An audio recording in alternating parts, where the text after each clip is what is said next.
Viewers, আপনারা জানেন যে গত 2-3 দিন ধরে 5ই আগস্ট কিন্তু গণঅভ্যুত্থানের মাধ্যমে সরকার পতনের পর তৎকালীন সময়ের যিনি প্রধানমন্ত্রী ছিলেন শেখ হাসিনা, তিনি কিন্তু দেশ ত্যাগ করেছেন। এবং দেশ ত্যাগ করার পরেই আমরা দেখেছিলাম আইন শৃঙ্খলা বাহিনী, পুলিশ বাহিনী কিন্তু তাদের কার্যক্রম বন্ধ রেখেছে, অর্থাৎ তাদের সকল কার্যক্রম বন্ধ করে তারা একদমই নিষ্ক্রিয় হয়ে গেছে। তো সেই প্রেক্ষাপটে ভিউয়ার্স, আপনারা জানেন যে ঢাকার বিভিন্ন জায়গায় কিন্তু গত 6, 7, 8 এরকম এই গত 3 দিন ধরেই কিন্তু ডাকাতের প্রভাব কিন্তু বেড়ে গেছে। এবং গতকাল আপনারা দেখেছেন যে গত 7 তারিখ ক্রস করার পরে, অর্থাৎ 7 আগস্টের পরে 8 আগস্টের ঠিক রাত 1-1:30 থেকে কিন্তু সারা ঢাকা শহর বিভিন্ন প্রান্ত থেকে খবর আসতে শুরু হয় যে উত্তরাতে ডাকাতি হচ্ছে, দিয়াবাড়িতে ডাকাতি হচ্ছে, বনানীতে ডাকাতি হচ্ছে, কিংবা যেরকমটা মিরপুর 1, মিরপুর 6, 10, 12 বিভিন্ন জায়গায় কিন্তু আমরা ডাকাতির একটি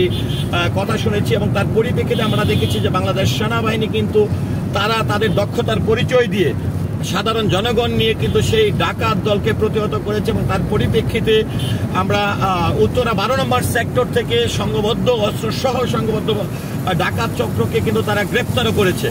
তো সেই প্রেক্ষাপটে যেহেতু একদমই এয়ারপোর্ট মহাখালী রোড থেকে এই যে মহাখালীর এই যে ফ্লাইওভারটি রয়েছে, একদম কালচি ফ্লাইওভার যেটি বলবো, ক্যান্টনমেন্টের উপর দিয়ে, সেই প্রেক্ষাপটে মানুষের মধ্যে কিন্তু আজকেও একটি আতঙ্ক কাজ করছে। কারণ আজকে মাত্র 8ই আগস্ট কিন্তু সরকার, অন্তর্বর্তীকালীন সরকার কিন্তু তারা শপথ গ্রহণ করেছে। সেই প্রেক্ষাপটে একটি পরিবর্তন, আইন শৃঙ্খলার পরিবর্তন, সবকিছু মিলিয়ে আসলে আজকে রাতটি কেমন যায় এটি নিয়ে যেহেতু সবার মধ্যে একটি আতঙ্ক কিন্তু কাজ করছে। সেই প্রেক্ষাপটে আমি এই ভিডিও চিত্রের মাধ্যমে একটু চেষ্টা করেছি, যেহেতু একদম এয়ারপোর্ট থেকে মহাখালীর সংযুক্ত রুটটি রয়েছে, আর গতকাল কালশীতেও ডাকাত আক্রমণ করেছে এবং সেখানেও ডাকাত চক্রের বেশ কয়েকজনকে গ্রেফতার করেছেন বাংলাদেশ সেনাবাহিনী।